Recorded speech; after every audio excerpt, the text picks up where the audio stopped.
సంక్షేమ అభివృద్ధి సమ్మిళిత పాలనతోనే ఆంధ్రప్రదేశ్ అభివృద్ధి సాధ్యమని రాష్ట్ర మాజీ చీఫ్ సెక్రటరీ ముఖ్యమంత్రి ముఖ్య సలహాదారులు అజయ్ కలాం అన్నారు. కాకినాడ జేఎన్టీయూ అలుమిని ఆడిటోరియంలో ఓపెన్ మైండ్స్ ఫోరం ఆధ్వర్యంలో సంక్షేమం అభివృద్ధి సమ్మిళిత పాలన ప్రగతి పదంలో ఆంధ్రప్రదేశ్ పేరిట సదస్సు నిర్వహించారు. సదస్సుకు open minds president doctor Rajasekhara Reddy అధ్యక్షత వహించగా రాష్ట్ర మాజీ chief secretary Ajay Kalam, JNTU vice chancellor professor GVR Prasad Raju, Aditya educational institution chairman Nallamilli Seshareddy, Srikakulam doctor BR Ambedkar university మాజీ వైస్ ఛాన్సలర్ ప్రొఫెసర్ ఎన్ వెంకట్రావులు ముఖ్య వక్తలుగా పాల్గొన్నారు. ఈ సందర్భంగా ముఖ్య అతిథి అజయ్ కలాం మాట్లాడుతూ సంక్షేమం అభివృద్ధి సమ్మిళిత పాలనతోనే ఆంధ్రప్రదేశ్ రాష్ట్ర అభివృద్ధి చెందుతుందని పేర్కొన్నారు. ఈ కార్యక్రమంలో JNTU director coordinator professor Muralikrishna, JNTU Richter professor Venkataramana, registrar doctor Sumalatha, PRO professor Saibaba, డైరెక్టర్లు, ప్రొఫెసర్లు, విద్యార్థులు పాల్గొన్నారు. మన తెలుగు విద్యార్థులకి అవకాశం ఇచ్చారు, అంటే ఎంఓఈ చేస్తున్నాము. సో దాని ప్రకారం ఏంటంటే మనకి ఇంజనీరింగ్ డిగ్రీ చేశాక అందులో జేఎన్టీయూ కాకినాడ పరిధికి అలాగే అనంతపురం పరిధికి కూడా అవకాశాలు ఇస్తున్నారు. దానివల్ల ఏంటంటే ఆదిత్యతో పాటు ప్రగతి ఎడ్యుకేషనల్ ఇన్స్టిట్యూషన్స్ ఉన్నాయి, అలాగే బిఎస్ఎం ఐడి కాలేజ్ కూడా ఉన్నాయి. అంటే జేఎన్టీయూ కాకినాడ పరిధిలో ఉన్న క్యాంపస్ కాలేజ్తో పాటు అఫిలియేటెడ్ కాలేజ్ స్టూడెంట్స్కి కూడా బీటెక్ కంప్లీట్ అయ్యాక ఎంటెక్ ప్రోగ్రాము అక్కడ చేసినప్పుడు ఎంటెక్ ప్రోగ్రామ్ స్కాలర్షిప్ ఇవ్వడంతో, అంటే మనకి బీటెక్ ఇంజనీరింగ్ కానీ ఎడ్యుకేషన్ కానీ ఫ్రీ ఎడ్యుకేషన్ అని చెప్పి మన స్టేట్లో మీకు అందరికీ తెలుసు. అక్కడ కూడా ఈ ఆంధ్రలో ఉన్న మంచి ఎడ్యుకేషన్ మెథడ్స్ అనండి వారు కూడా ప్రవేశపెట్టి అక్కడ కూడా పీజీలో ఫ్రీ ఎడ్యుకేషన్ చేయడంతో పాటు ఆ పీజీ కంప్లీట్ చేస్తే కనుక విద్యార్థుల ప్లేస్మెంట్ వచ్చేది ఏంటంటే 1 కోటి per year. వ్యతిరేకించే ధైర్యం ఏ రాజకీయ పార్టీకి లేదు, ఎవరికి లేదు. కానీ అత్యధికంగా ఖర్చు పెడుతున్నారు, ఎక్కువ అభివృద్ధి మీద దృష్టి పెట్టకుండా ఎక్కువ ఖర్చు పెడుతున్నారు అనేది ఇంకొక వాదన. దీన్ని కూడా చిన్న ఉదాహరణ చెప్తాను. గత 5 సంవత్సరాల్లో పార్లమెంటులో ఆర్థిక శాఖ మంత్రి ప్రకటించి చెప్తున్నారు. గత 5 సంవత్సరాల్లో కార్పొరేట్ సంస్థలకు రుణమాఫీ రూపేణా 10 లక్షల కోట్లను ప్రభుత్వం రద్దు చేసింది. కేంద్ర ప్రభుత్వం 10 లక్షల కోట్లు ఎవరికి వెళ్ళింది? ఇదంతా కూడా అత్యధిక భాగం పారిశ్రామికవేత్తల జోబిల్లోకి వెళ్ళింది.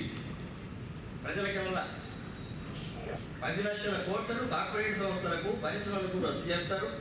1,00,000 కోట్ల రూపాయలు సంక్షేమ మీద ఖర్చు పెడితే మాత్రం విమర్శిస్తారా మా పిల్లలు ఖర్చు పెట్టుకుంటే? అలాగే చౌదరి చరణ్ సింగ్ అని 20 సంవత్సరాల క్రితం మీరు ప్రధానమంత్రి పేరు వింటారు, కొంతకాలం చేశాడు రైతు బాంధవుడు. ఆయన సమయంలో వ్యవసాయ రుణాలను మాఫీ చేశాడు.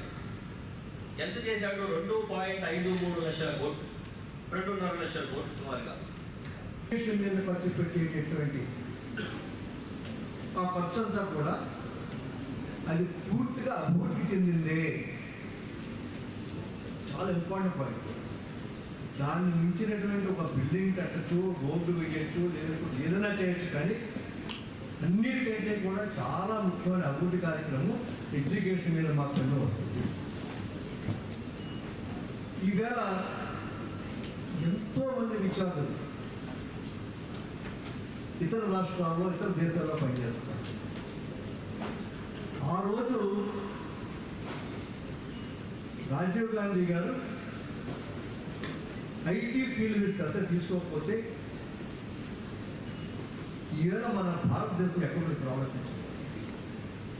ఇవాళ భారతదేశం అభివృద్ధి చెందుతుంది అంటే, అభివృద్ధి చెందింది అంటే మనం ఇతర ప్రపంచ దేశాలతో పోటీ పడుతున్నామంటే ఆనాడు రాజీవ్ గాంధీ తీసుకున్నటువంటి ఒక గొప్ప నిర్ణయం ఐటీ వ్యవస్థను మన దేశంలో ప్రవేశపెట్టడం అనేది. కూడా ఇక్కడే చదువుకున్నాను. ఇలా రమణ గారు కూడా చెప్పారు, గ్రామంలో చదువుకున్నాను.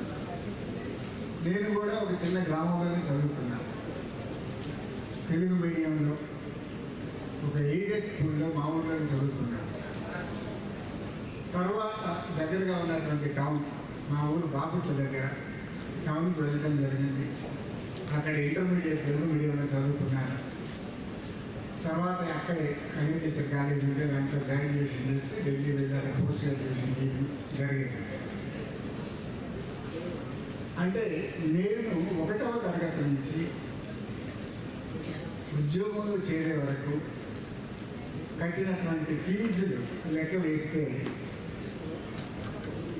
1000 రూపాయలు అంటే 1వ తరగతి నుంచి నేను ఉద్యోగంలో చేరే వరకు స్కూల్స్ కానీ కాలేజెస్ కానీ ఎక్కడన్నా కానీ నేను కట్టినటువంటి ఫీజు లెక్క వేసుకుంటే 1000 రూపాయలు దాటలేదు.